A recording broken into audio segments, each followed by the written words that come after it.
كنتمنى كاملين تكونوا بخير على خير. اليوم الفيديو غادي يكون على سبب كره الجزائر للمغرب.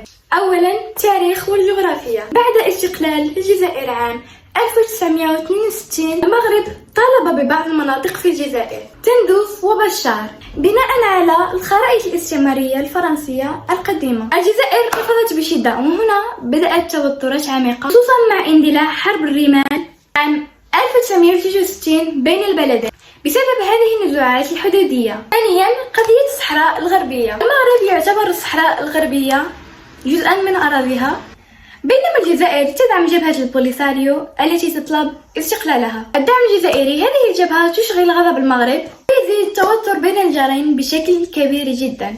ثالثا الاختلافات الأيديولوجية والسياسية. بعد الاستقلال اعتمد كل بلد على النظام السياسي. الجزائر كانت تميل للتيار الاشتراكي وجزئين من الدعم السوفيتي، والمغرب انطلق بنظام ملكي تحالف أحيانا مع الغرب. هذا اختلاف عمق الخلاف لهوية مستقبل المنطقة. رابعا انعكاسات الاقتصادية. إغلاق الحدود عام 1994 أثر على التجار وحركة الناس وكذا على التزاوج والتفاعل الشعبي، ثم زاد الفجوة على الحذر والكراهية بين الشعوب.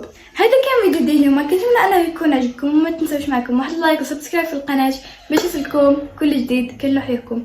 واشبه لكم واش كاين اسباب اخرى حيت انا ما قلت لكمش كلشي، وخليونا في التعليق الراي ديالكم في الفيديو.